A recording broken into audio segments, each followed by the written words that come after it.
কাজের সময় সব বিগড়ে যায়, কিছুতেই চলে না। আর বিক্রি করার সময় বড় বড় কথা, আমাদের কোম্পানির এই, আমাদের কোম্পানির ওই, এটা কিনে দেখুন, এটা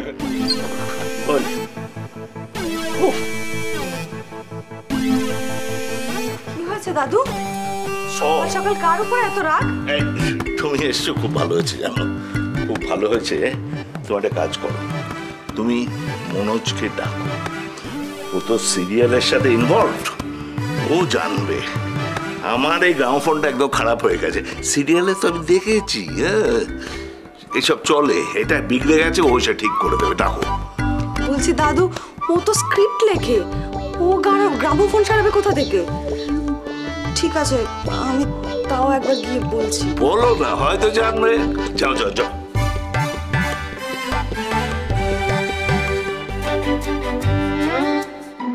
কি হলো, দাঁড়িয়ে রইলে যে? বলবে? দাদু বলছি, আমার না একটা অনুমতির প্রয়োজন ছিল। অনুমতি?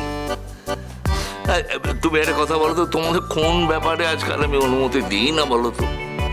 বাড়ির ছোট নাট বউ প্যান্ট পরে বাইক চালিয়ে কাজে বেরোচ্ছে, অনুমতি দিয়ে দিলাম তো। আর এখন আমার কোনো ব্যাপারে অনুমতি না দেবার কোনো ব্যাপার নেই, কিন্তু তার আগে তুমি আমার গ্রামোফোনটা ঠিক করে দাও, আমি কাননবালার গান শুনতে পাচ্ছি না। বলছি দাদু, এই গ্রামোফোনটা সারিয়ে দিলে আমি অনুমতি পাবো তো? বললাম তো, কাননবালার গান শুনতে পাচ্ছি না।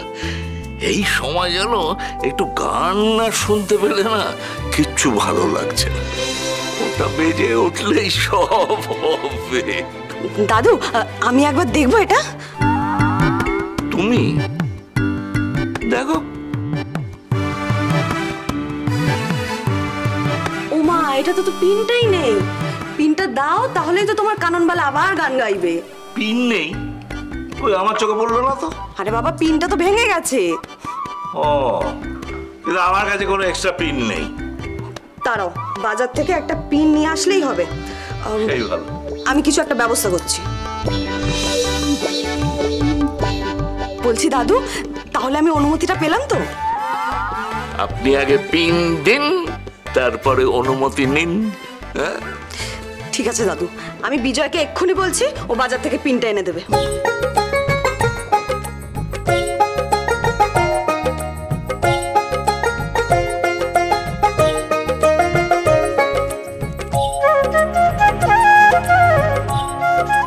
উঠুন, সাবধানে উঠুন, আস্তে আস্তে আস্তে। এই আসুন আসুন আসুন আসুন, আস্তে। তুমি কেন বাবা কষ্ট করে আসতে গেলে? আমি তো একাই প্রীতমকে নিয়ে যেতে পারতাম। সত্যি বিজয়, তোমার ছুটে আসার কোনো দরকার ছিল না। এসব কথা কেন বলছেন বলুন তো? হ্যাঁ আচ্ছা, পিউ যদি আমার পরিবারের জন্য এত কিছু করতে পারে, তাহলে আমি কেন পিউর পরিবারের জন্য করতে পারবো না? এটা তো আমার কর্তব্য নাকি? আর এই যে আমি যদি না আসতাম, তাহলে প্রেসক্রিপশনগুলো পেতেন কি করে? হ্যাঁ না, সে তো নিশ্চয়।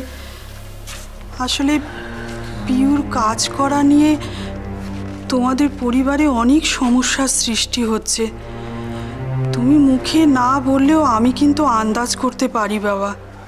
তারপরে তুমি আবার এখানে চলে এলে, এতে কোনো সমস্যা হবে না তো? মা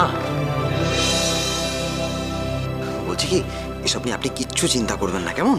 হ্যাঁ আচ্ছা, আপনি ডাক্তারের সঙ্গে কথা বলে নিয়েছিলেন তো? হ্যাঁ হ্যাঁ, আমি ডাক্তারের সাথে কথা বলেছি। বলছি বাবা, তুমি একা একা প্রীতমকে নিয়ে যেতে পারবে? না মা, তোমার কষ্ট করে আর যাওয়ার দরকার নেই। তুমি বরং এখানে থেকে বিজয়ের জন্য কিছু খাবার বানিয়ে রেখো।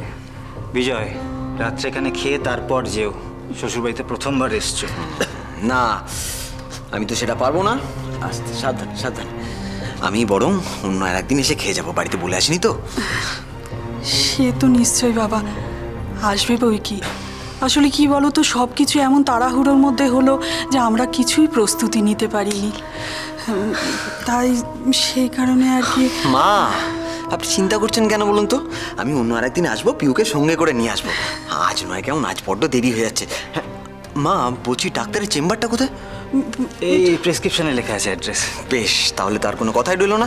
বাইরে গাড়ি দাঁড়িয়ে আছে, আমি দাদাকে নিয়ে যাচ্ছি, আবার আমি পৌঁছে দেবো, কেমন? আর যদি কোনো অসুবিধা হয় আমাকে ফোন করবেন। হ্যাঁ, ঠিক আছে ঠিক আছে, চল আসছি। চল। হ্যাঁ, সাবধানে যাস বাবা, সাবধানে যাস।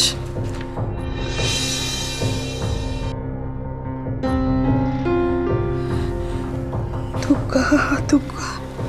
প্রচিত উত্তর মধুর হাওয়া, সোম থেকে শনি সন্ধ্যে ৭টায় আকাশ আটে।